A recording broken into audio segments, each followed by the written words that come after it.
Bonjour, bienvenue sur Top Miniature Automobile. Hier, je me suis fait ce petit plaisir. Je suis allé traîner et j'ai trouvé cette petite Dodge ou un 24. Alors j'ai triché, vous voyez, elle est déjà déballée. J'ai avancé un petit peu le travail cette fois-ci.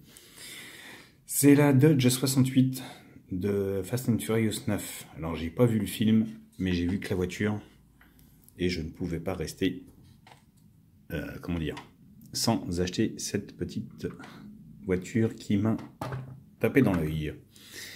Alors comme je vous dis, j'ai triché, mais bon, vous voyez, la boîte, il n'y a rien d'extraordinaire. Boîte classique, hein, c'est deux vis en dessous. C'est Jada qui fait ça. Alors la boîte, on présente un petit peu l'univers Fast and Furious 9. Si j'arrive à la refermer, voilà. Charger 68 white body, Dominique Toretto. Donc on sait que, tiens, par contre, hop.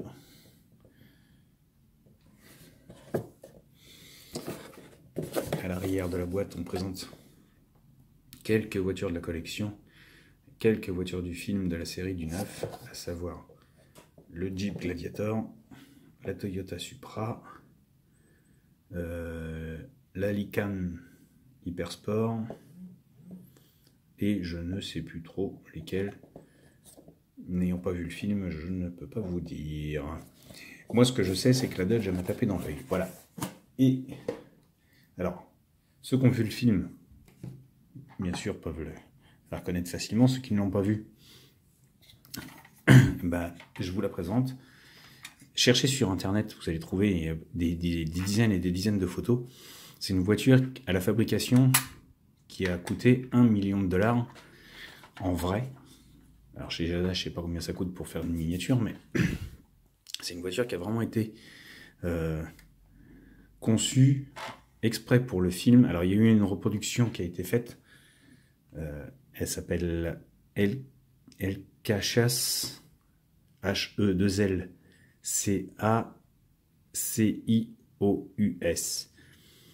C'est un préparateur américain qui a fait une réplique et qui a coûté un bras. Et les particularités de cette voiture, c'est que quand vous ouvrez le capot à l'avant, bah vous cherchez le moteur. Parce que comme vous avez pu le voir tout à l'heure, ils l'ont mis en position centrale arrière. Un L4. Donc un moteur récent, d'une Dodge récente, sur une 68 modifiée complètement. Et quand je vous dis modifiée complètement, bah on n'est pas loin du truc. Hein. Parce que les haillons sur les Dodge Charger 68, ça n'existe pas. C'est la première que je vois avec un haillon. Et bah, honnêtement, la transformation, ça choque au premier abord pour ceux qui connaissent les Dodge, mais au final, ça choque pas parce que la voiture est monstrueuse dans tous les sens du terme. Et bah, comment dire, ça ne choque pas avec le look global de la voiture, puisque si vous prenez l'engin, bah, elle est phénoménale. Donc, bah voilà, c'est un engin de show, c'est une voiture de show, c'est tout bonnement. Donc Jada l'a réalisé. Donc le noir mat, vous voyez sur la ligne, le noir mat est magnifique, avec la petite bande dorée à l'arrière, RT. Bon, il n'y a plus grand chose de RT là-dedans, mais bon, c'est pas grave. Les jantes démesurées à l'arrière, les freins qui dépassent, les étriers de freins qui dépassent, avec les jantes comme ça en doré aussi, et l'écrou central sont super magnifiques, vraiment rien à dire. À l'avant, la calandre typique de la 68, toute longue. Alors bien sûr, comme je vous disais tout à l'heure, ne cherchez pas le moteur, hein. On voit juste les passages de roues pour laisser passer, et les deux roues extra larges aussi à l'avant. Et super rabaissé, parce qu'il faut savoir que cette voiture est au ras du sol, en vrai. Et c'est une beauté, franchement une beauté. Donc les goupilles attache rapide. Donc il y a juste les deux petits plots qui sont remis, mais c'est pas trop grave.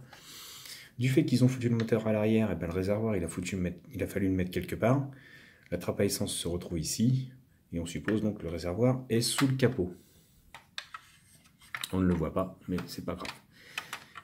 Donc de l'autre côté, hein, pareil, rien d'extraordinaire. Alors juste par contre, un petit défaut, vous voyez sur la peinture, la voiture je la découvre en même temps que vous, hein. Je l'ai eu hier, donc je la découvre en même temps que vous. Et comme je vois, il y a des défauts, c'est que bien sûr comme elle est présentée dans ce sens-là dans la boîte, bah on les voit pas les défauts. Parce que de ce côté-là, il n'y en a pas. Alors comme c'est un noir mat, par contre, il faut faire gaffe parce que dès qu'on fout ses gros doigts dessus, ça marque très vite. Et donc là, cette ligne de défaut de peinture qui revient jusque là. Bon, c'est pas grave.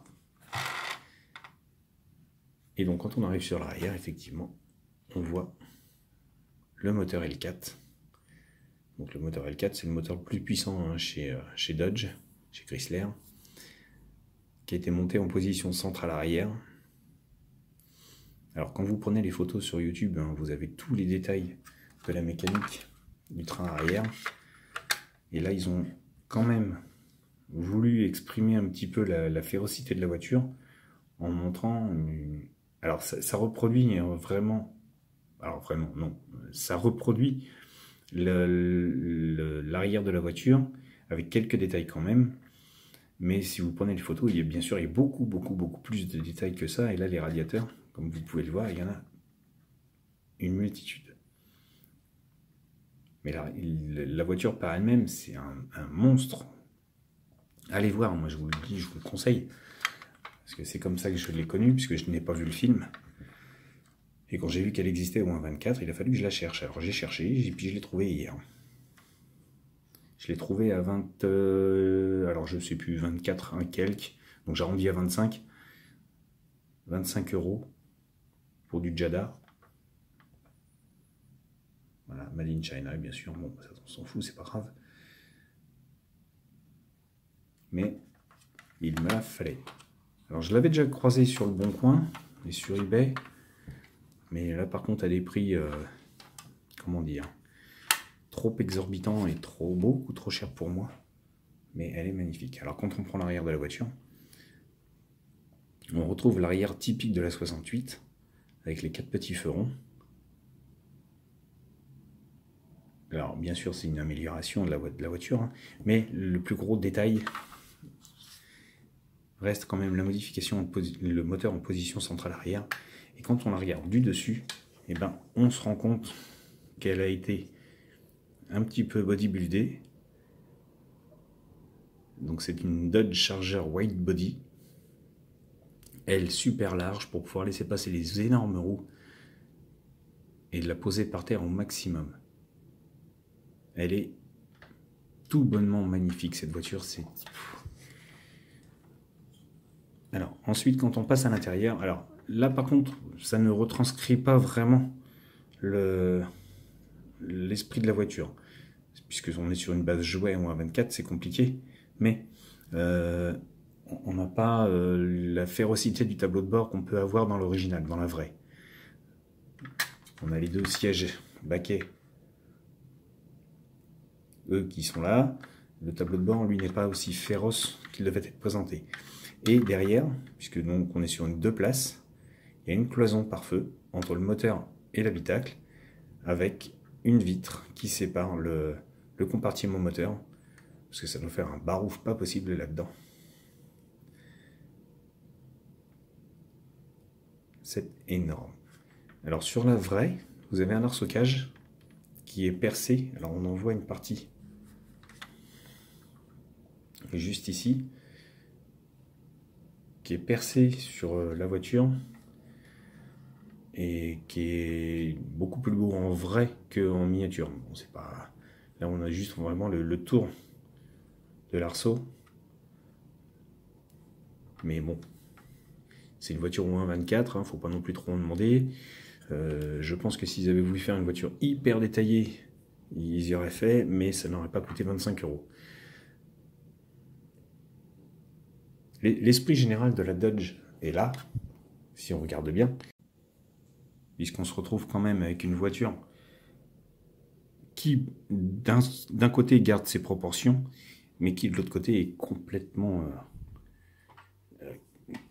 démentielle physiquement. Parce que c'est une bête de show. En fait, c'est un chocard, en fait, tout simplement. Toretto, il a la chance de conduire une bagnole à $1 million.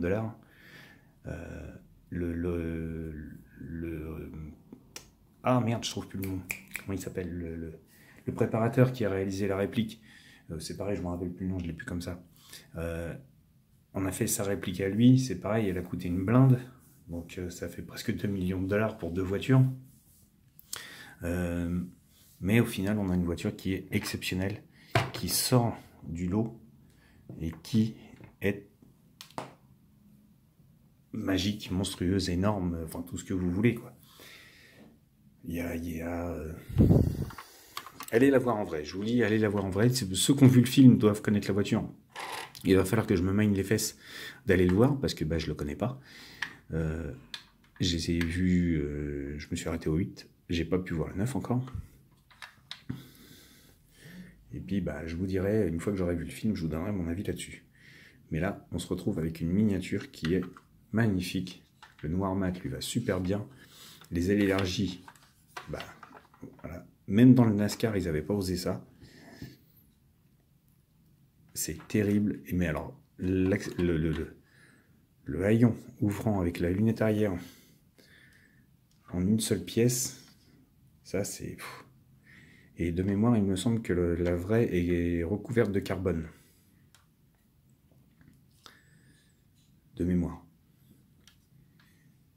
Voilà, l'accessoire qui déchire, enfin la transformation qui déchire, c'est le haillon. Franchement. Bon, alors par contre, ça doit pas être facile pour accéder aux bougies, hein, mais bon, je suis pas garagiste. C'est pas moi qui le ferai. Voilà, là on voit bien les 3 gros ventilateurs, les 3 gros radiateurs là juste à l'entrée pour refroidir tout ça. Phénoménal. Voilà les amis. Eh ben écoutez, je vous laisse vous faire votre propre idée. Je vous laisse me laisser vos commentaires sur la chaîne. Et puis bien sûr, bah, vous êtes les bienvenus sur Top Miniature Automobile. N'hésitez pas à vous abonner. Sur ce, je vous dis au revoir à tous et à bientôt pour une nouvelle vidéo.